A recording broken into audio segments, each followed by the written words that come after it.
Obviously, homecoming week had a nice start yesterday. Obviously, some traditions I've never been a part of, from coloring of the fountain to a little bit of a beginning. I know tonight all of our players will be represented at a student organization run event that I know our guys are excited about. I actually had guys emailing me or texting me to try to be a part of it. So spirit is high. I think the guys felt good to get a W.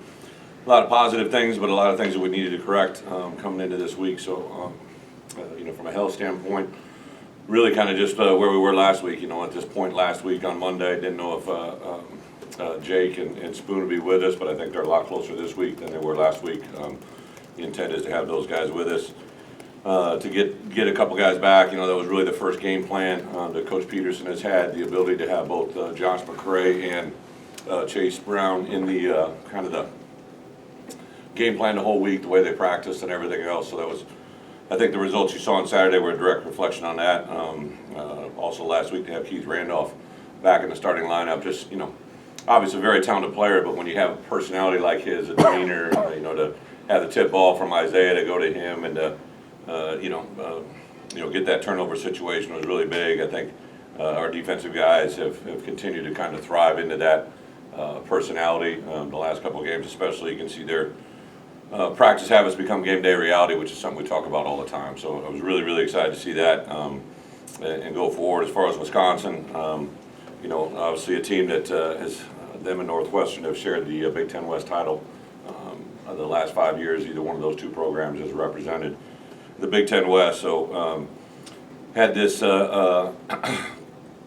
game, on the forefront of our guys' mind, just because of the way who it is, not necessarily because of my past, but because of the way that it's represented in the Big Ten West title and the way it's kind of been carried out. Got a lot of respect for everything that Paul's done. Obviously, he and I have known each other for a long time.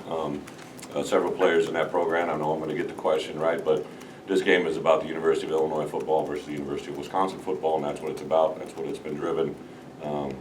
My preparation for any game is the exact same. Like I get the question, I get understanding, but really the attitude that I carried into the Nebraska preparation to the next week against UTSA, and then to Virginia, to Maryland, to Purdue, and then last week against Charlotte, and this week against Wisconsin has been the exact same. I'm not going to do anything more or less. I'm just not wired that way, and that's the way I teach our players and our coaches to go about it. So a very exciting opportunity for it to be a homecoming game, but to have the Big Ten race to come back into the Memorial Stadium and have the opportunity to play Wisconsin is very exciting for our players, and I think they'll reflect that in their preparation this week. So with that, open up for questions. Coach, you're at the halfway point here of the season. What are some things that you've learned about this team at that point? And from a big picture standpoint, what have you learned about the job and the program? Yeah, so we are at the halfway point in definition of behind us, right? You get 12 guaranteed opportunities, but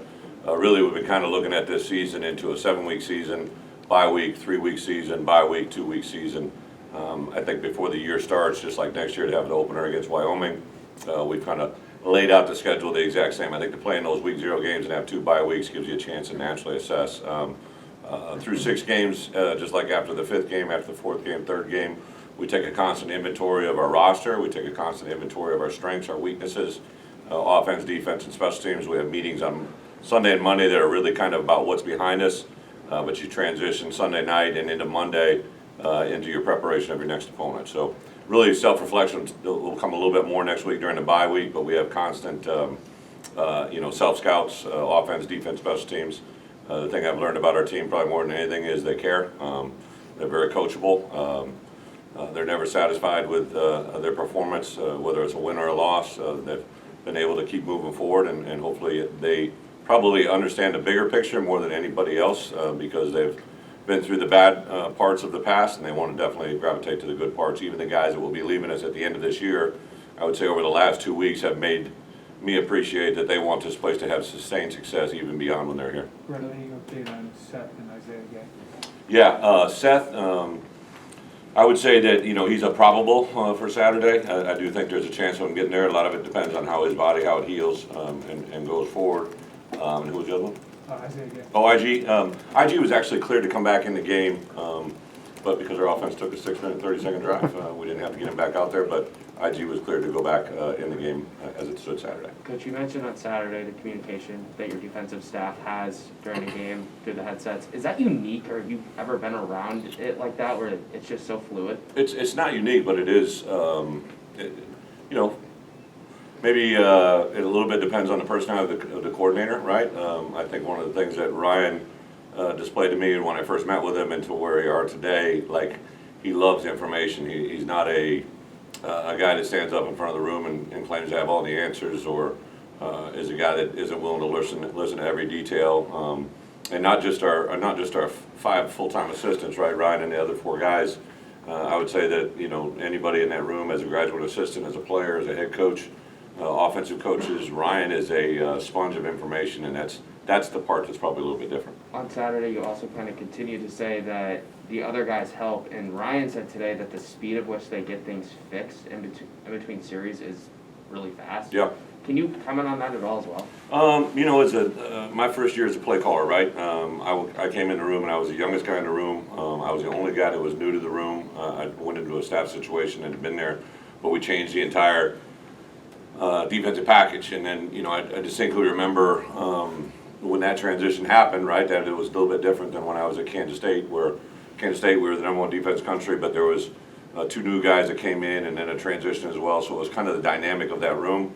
Every year it's a little bit different. You know, next year, even if I keep these same 5 guys, if all of them are here next year and are with us, the dynamic will be a little bit different because there's growth, right? The part that I think has been impressive to me is the speed of the information is definitely something that Ryan has made reference to, but again, the ability to process it. Sometimes all the information is there and you can't communicate it. I think the #1 downfall a lot of times in society, whether we're talking about football or business or personal lives or relationships, a lot of times it's a lack of good communication, and football's no different. And I think that's the part our guys do a really good job of. President, watch Wisconsin on tape. Are there similarities to things you ran when you were there, and what's that system that they run that makes them so successful? Yeah, you know, I get the question. I think Paul, you know, Paul and I were together for 6 of my 7 years, right? So definitely had a lot of common thoughts and ideas. Joe Rudolph, the offense coordinator, was my tight ends coach. Mickey Turner, the tight ends coach, was the first kid that I ever recruited out of Missouri. A lot of great memories are tied to him, and he played a tight end in our system. There's some easy comparisons, but they are different. I think there's just in their schemes and their mechanics up front, there's definitely some things that are a little bit different, but the basic core value of run, play, action, they're very explosive. They got some dynamic players on the outside. They're very well coached up front. Obviously, their quarterback has done some very good things, but I would say that they're very similar to where we've been, but there's also, you know, a lot of very unique things that definitely pop out once you study the film closely. Coach, you talked about this being a Big Ten football game. This is what you came here to play. Forgetting about the storyline that you coached there, is this a defining game for the culture you're trying to build here because it's such a big-time Big Ten football game? I get if you want to turn it into it's a Big Ten game. You know, we've won 1 game in the Big Ten. They've won none, right? So, like, I mean, I don't know if anybody's quantifying it as that, but I would guess it's every game is a big game when you're in the infancy of a program, when we're trying to build a foundation of how we're going to play. I'm excited because it's a Big Ten game, a Big Ten West opponent. There's a really good football team that's been able to sustain success for a long time, and for us to get to where we want to be, I've defined this program and several others in the Big Ten West as models of what we're trying to get to, and not necessarily schematically or personality-wise. Everybody's uniquely different. Every fan base is completely different. But I would say the respect for the success they've had in the past and the ability and the desire to want that here is what makes it big. You had talked after the game about earlier in the week maybe trying to define some targets for wide receivers or running. Last week? Yeah, is that something you had done in the past? Like, do you like to have your hand involved, or what prompted that? Yeah, definitely. And it's usually out of necessity, right? Like at a previous institution I was at, we had a first, second, third, fourth string running back that all, you know, eventually became NFL players, and they're really good. And to facilitate trying to keep them all in a capacity to help us with winning games. We wanted to kind of have a formula. We didn't want to get in there at halftime and realize we'd only, maybe handed the ball off 6 times to guys that we wanted to target 18 times in the first half, right? I distinctly remember having a setback, I believe it was against Michigan, where, we looked at the game on Sunday and at halftime we hadn't done the things that we thought were going to help us win. And in the end we ended up losing that game. And I distinctly remember having that moment, kind of moving forward, and then also at a point when I was at Arkansas, we had Hunter Henry, who's a really good, very, very talented tight end, and we'd come out of a game or two where he had only been targeted 2 or 3 times, and I just said to myself, well, we can't have this. This is one of our position of strengths. Now, I can't hand the ball to him. As a receiver, it's a little bit different because it become targets. When you talk about a running back or someone that you're handing the ball to, you can kind of define that. But that's really when the evolution came, when I believe that was the year that we went my best record in the SEC West, and it was really, I think, a lot driven by offensively. We kind of had the formula for what we wanted to do, and we kind of stuck to that in our play calling. When you're facing the #1 rush defense in the country, how important is it to kind of stay committed to that run game, even if the results early on aren't what you want, because of what you want to do later on? Statistics are great. They're great things to reference. But a lot of times there's a lot of outside factors that roll into it. They're very, very stout. They're very good against the run. Obviously, we've been able to have some success running the football with a couple different ball carriers, but the key ingredient is what works Saturday, right? On Saturday, there's only going to be 2 opponents in that stadium. None of their opponents from this past and none of our opponents from the past are going to be out there. So what we do on Saturday is going to be greatly dedicated to what our offense does against their defense and vice versa, and then what our special teams do against one another. So we don't ever reference a team like that. We just talk about the matchup and what we have. There's been a tradition of wearing Grey Ghost uniforms on homecoming. Will that continue? No. We won't be in. It's not necessarily the Grey Ghost. Obviously, a tremendous amount of respect for who he is and what he stood for and what he represents. But I would say that, one thing that I've carried forward in every game this year is the orange helmet. I think in today's world, the ability to identify an identity with a football team is very important, and so that's why our orange helmets have been a constant and will be a constant for us moving forward. I think we have a little photo shoot with one of our guys either tonight or tomorrow night, and we'll do a uniform reveal later in the week, which pains me to say, but it is very, very, very, very popular. The model will not be me, so you got that to look forward to. But I do think that there's a certain value to that with our kids as well as with our fan base and also in recruiting, because I give Pat Pearson a tremendous amount of credit every week. I say this and dropped him a note last week, like literally every day in our office there's something that he comes up with that I've never thought of or seen before in college football. And some of the things he's done this year to help us in a program that really maybe hasn't got the wins where we want it to be, but we need that excitement and that buzz with recruits as well as with the media as well as with our fan base. He's helped us tenfold in that. That's another great example. Coach, Vidarian Lowe elected to come back for next year.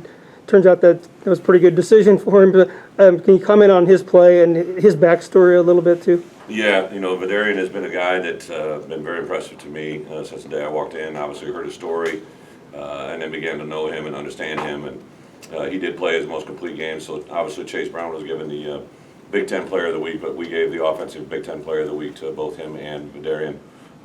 He played extremely well, played physical, played with a purpose, and I think when the game needed to be taken over, he did that. I'd say Palcho did the same. Kramer did, his standard, normal, usual. So the guys that we're asking to kind of take over in those big moments did that. I would say that, there's a lot of times when I walk in that building or Smith Center before 5 a.m., and a lot of times Velo will be in there already. Like he is a professional before it becomes the question, right? Like when guys make the transition from the college to the NFL game, they ask the question a lot of times to me or the coaches and me, like, can this guy be a professional? And he's a professional already. He's married with 2 beautiful children to a beautiful wife that he loves endlessly. And then, to take the whole guardianship of his older brother with the mother's passing, like just, if the world was full of a lot of Vidarian Lowe, it'd probably be a better place for everybody. When someone talks about Madison, when you think back, what do you remember about your time there and what you were able to do, both personally and professionally? Well, personally, I better say I got married, right? Met a lot of great, I said this one time jokingly, this is when I was back there, I said there's two important people I met in Vegas, one being my wife, and the other was I actually met Paul Christ in Vegas on a recruiting trip. He was actually working at Oregon State. And Coach Alvarez introduced us and crossed our paths because he knew what was going to happen in the future. I didn't. Met a lot of great relationships. I could go on and on about just, you guys know me well enough. I'm a very sentimental guy, right? Like, stories mean things to me. So, Mickey Turner, who I mentioned, to recruit him the way we did and have him play for me as a tight end, a guy that I'm close with to this day. Bob Bostad is the linebacker coach, was my first hire as a tight ends coach. He was from Wisconsin. His dad was a All-State Hall of Fame coach.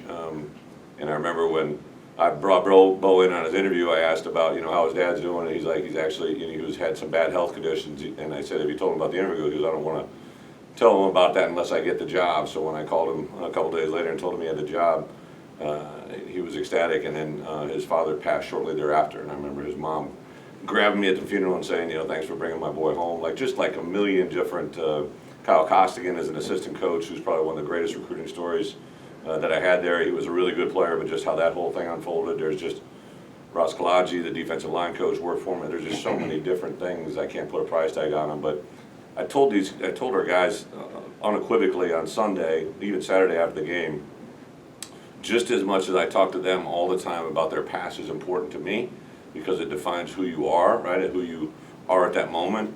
All of that is behind me. None of that applies to any moment in any preparation mode this week whatsoever. And it's easy for me to say that because I live it and I know it and I do it. I think it's hard for the outside world to understand that, but it really has zero impact on the impact of this game this week with our preparation or our performance. You kind of mentioned the identity, how they built that thing up, and you continued and took it to another level.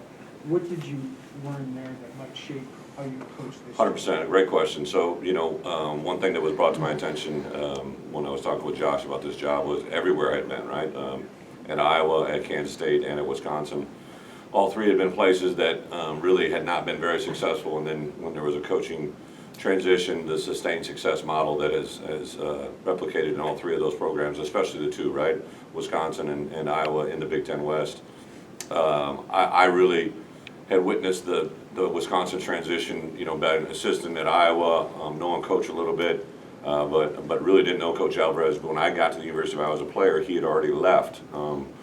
And then when he called me about becoming the defensive coordinator there, we had not really known each other. We had just had a couple common interest friends, Bobby Stoops, some people that we commonly knew each other. And once I was there and I began to hear the things that he talked about, like a simple thing like he talked about recruiting what you see in the grocery store, right? Like when you go in the grocery store, you see these people that look a certain way. Big people are stocking groceries. Like if there's big people in the grocery store, there's usually big people in the community, right? So just a little simple thing like that makes a lot of sense. I would say that, a huge part that I've obviously emphasized since I've come here is the walk-on thing. I walked on the University of Iowa because of the opportunities that were given to walk-ons. Both at Iowa and Wisconsin, I really saw the value in that, and we're already seeing that now here today in our program with the value that a lot of our walk-ons since I've been here have been added to scholarship and what that's brought to our program. So there's many things that are going to shape what we do here based on what I've done in the past, but this is Illinois, and because we have a state that's a little bit more probably recruiting ready, right? Like in Wisconsin and in Iowa, there's a very small number of probably maybe even as a quarter a number of Division I players that are available every year compared to what Illinois has. So that has to be a tremendous advantage for us if that's the core of our DNA. So there's definitely some things that are similar, but they're also very uniquely different. We're probably going to hate this question, but you've got 99 wins. What would it mean to beat Wisconsin for your 100th? Well, to get a win on Saturday, I appreciate the question, is going to be something that we strive to do every week. The timing of it, I think that's just pure, the way the fate is laid out. I personally wish that I'd tried to reach it, 12 games ago before I even came to Illinois. But I do understand the significance of it. But I really don't put 1 ounce of, it was quickly brought to my attention by several people, right? The way it laid out, so I get it, again, it's an outside source, but when Coach Bielema gets his 100th win is when we deserve to win, and when we play enough to execute to have a win, and that's probably the more fulfilling moment for me than anything. Coach, you mentioned the emotional ties that you have to Wisconsin with other people. How much do you think you've grown since your time there individually? Have I grown? Yeah, as a Unfortunately, person, I've grown as a coach. physically and emotionally. I think that the part that's really fun to be a 51-year-old head coach now, even just to kind of go back and forth today and yesterday with some people that I've been around in my past, both in college and in the NFL, and realize now the things that I know that I thought I knew back then, but I really didn't. I just, I was doing the best with what I knew and how I had to do it, but I definitely know now at 51 I'm a much better position, just football IQ-wise, and also a connection with your players, connection with your staff, listening to people that are around you, you know, that is very, very valuable. It's fun for me now to kind of sit back and take those little moments where I'm like, oh, I probably wouldn't have done that 10 years ago, right? Or I wouldn't have known that 6 years ago. Those are the kind of moments that are a lot of fun for me. You know, 4 hours ago I was sitting there having a meeting with Josh McCray because it was the first time really he's had adversity, right? Like I knew it was going to come. I didn't know when it was going to come. I didn't know how it was going to come about. But I knew I've had a lot of meetings since he's arrived on campus and before he got here, but that meeting to me 4 hours ago, I put a lot of prep into what I was going to say and how I was going to say it, and I don't think I would have done that probably 10 to 15 years ago. On the flip side of it too, just, you know, after watching Chase Brown from last spring to where we are, I knew that Saturday was going to happen. Like it had been delayed a little bit because he's been really banged up and injured, but he is an extremely gifted football player with an incredibly talented mind, and you just can't keep those things quiet very, very long. Now, the challenge is, which I grabbed him yesterday, last night after practice, was, you know, what can we do to move forward, right? Like now the awareness bell has been rung, now everybody's going to kind of expect it out of you. Now how do you set a precedence, right? And to have those two guys, as well as Jakari and some other guys, it's just really fun to be in that Smith Center working every day. Joey was the last question. Tony mentioned that Brandon is close on, especially on some of those deep balls. What gives you guys the confidence that that flip will switch? Well, great question, and to your point, I think I constantly make a very, it's a lot more enjoyable on Sundays after a win and a loss, but I love to sit back on Sunday and evaluate Tuesday, Wednesday, Thursday practices and see how it reflects or what came out of the game. And there's a couple things in the deep ball shot play categories that jumped out to me right away watching those plays during practice as opposed to what happened during the course of the game. So there's a modification that we've done already that I believe will help us even further.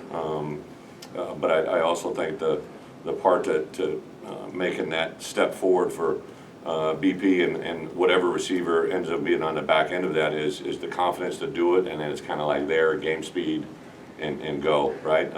Some of those shots we connected earlier were obviously with Art, and right on the cusp, there was one that was underthrown, there was one that was overthrown. Now we did have several different guys in the same thing, which actually from a defensive point of view, when you see so many guys taking those shots down the field, even though they're not completed, they do have an effect on the way they call a game, because one of those plays can literally take that game that ended up being a 10-point win into like a 17, 24-point win, but it wasn't because we didn't connect on those, so we have to do that.